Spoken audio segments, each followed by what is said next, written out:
Hello and welcome to Cars with Kasey, Episode 5. Today we'll be talking about a hypothetical scenario in which I take control of the Ford Motor Company.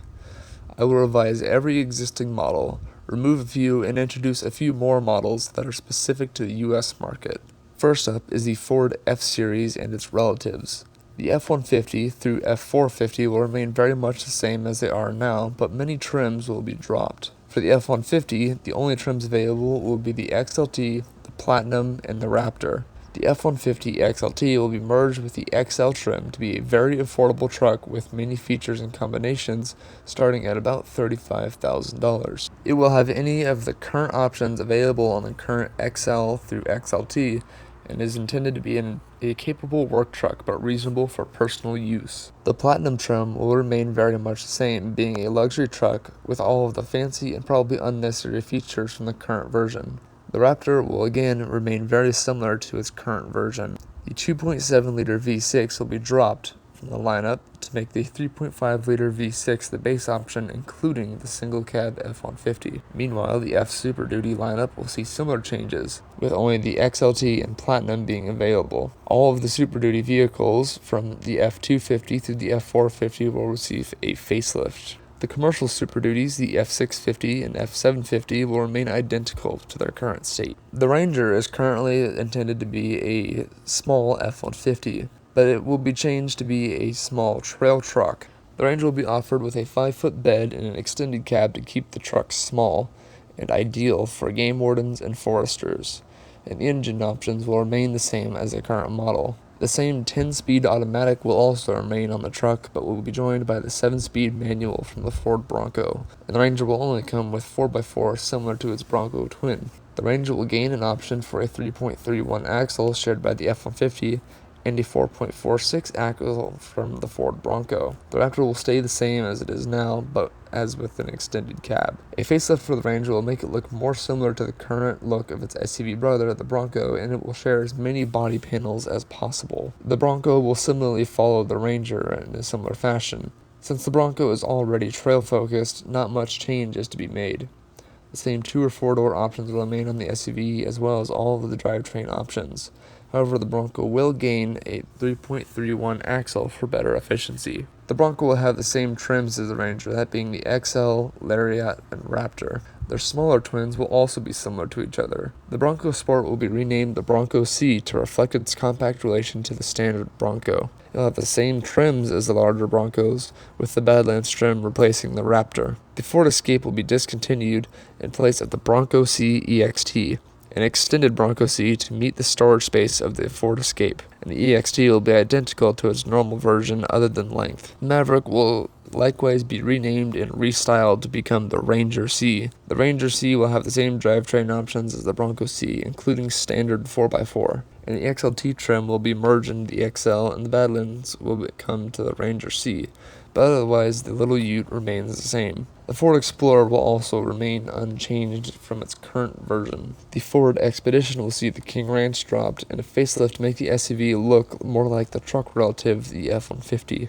In place of the Escape, the Mach-E will be renamed to the Escape and facelifted to reflect the change, and the Select and Premium trims will be merged together. The Ford Transit will also be kept similar to its current form, and as for the Lincoln division, all models will be available with a hybrid option and the Corsair will be dropped. Unfortunately, the Ford Mustang will also be dropped from Ford's lineup, but this is in favor of a new sports division of Ford. The new division will focus primarily on performance and have 6 models. All 6 models have an animal mascot for the top trim, printed on the hood in the style of the Pontiac Firebird. The first new model is the Mach 1, built on a derivative of the Ford C2 platform. The Mach 1 will be available as a liftback Super Coupe. The wheelbase will be close to 100 inches. The car will come standard with a 2.3-liter inline-4 from the current Mustang, producing 315 horsepower. The car will come with an 8-speed automatic transmission, giving power to all 4 tires. The car will be kept as light as possible and the price point as well in order to take aim as the Mazda Miata. The performance trim will be called the Mustang, upgrading to a 3.5-liter EcoBoost V6 tuned to the specs of the F-150. The car will also take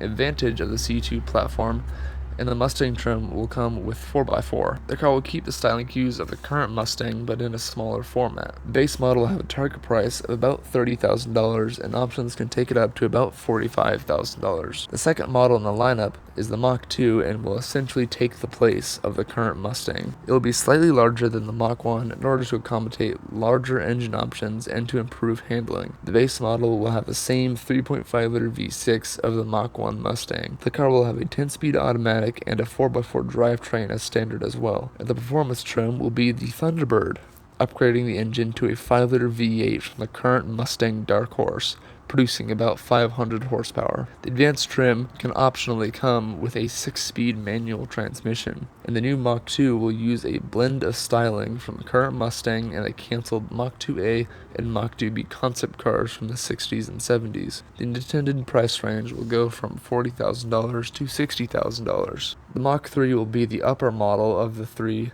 standard sports cars, taking the place of the current Mustang Dark Horse and taking aim as the Chevy Corvette. Unlike the 1 and 2 models, the Mach 3 is only a liftback coupe, but it does have a targa top. The car will have either a 6-speed manual or a 10-speed automatic with a 4x4 drivetrain. The performance package will be named the Cobra, upgrading the car to a supercharged 5.2-liter V8 from the current F-150 Raptor. The performance package will maintain the same drivetrain otherwise.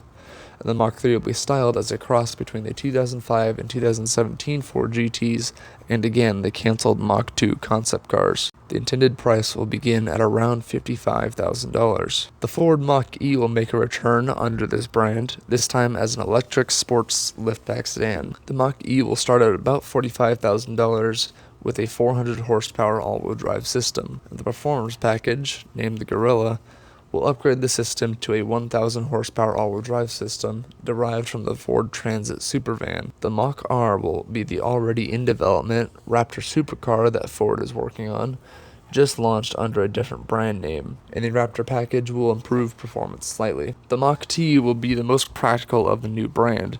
The car is intended to be a successor to the personal use versions of the Ford Model T. The SUV will be built on the T6 platform and share many similarities with the Ford Bronco, almost appearing as a longer version of it. The car will have 5 engine options. The first option will be a 2-liter inline-4 that produces 250 horsepower and 280 foot-pounds of torque, taken from the current Ford Maverick. The second will be a 2.3-liter inline-4 from the Mustang, producing 315 horsepower and 350 foot-pounds of torque. The third engine option will be a 3.5-liter twin-turbo V6 taken from the F-150 or the Expedition, producing 400 horsepower and 510 foot-pounds of torque. The fourth option will be a 5-liter V8 producing 485 horsepower and 415 foot-pounds of torque from the current Mustang. The fifth and final option will be a 5.2-liter V8 producing 720 horsepower and 640 foot-pounds of torque from the F-150 Raptor R. And the car will come with 2 transmission options, both with 4-wheel drive. The Mach-T will have either a 7-speed manual or a 10-speed automatic, and the car will also have 4 doors and a wheelbase of about 120 inches. The car will come on an adjustable airbag suspension, allowing the car to sit low for sports driving and efficiency, but also to raise itself for off-road capability. And the car can also level itself when faced with a heavy payload or when towing a trailer. The folding hardtop can allow the vehicle to fit multiple body styles. The standard configuration is a full SUV, but the roof can be removed, or it can be folded to make the rear quarter windows into a rear window, and an insert can turn the back of the vehicle into a truck bed. The insert alone can also be added and the roof removed, making the vehicle a roadster utility to rival the Jeep Gladiator. And the Mach-T will also share inspired styling from the Ford Mustang and the Ford GT, like the other models of the lineup. I hope you enjoyed today's episode of Hypothetical Vehicles, and I want to know which one you would drive. This has been Cars with Kasey, which can be found on YouTube, Instagram, and Spotify under the same name. On Instagram and YouTube, I can be found under the account name Tavling Appa. That's Tavling, Tavling, Appa, APA. I hope you had fun in this episode, and I look forward to talking to you in the next.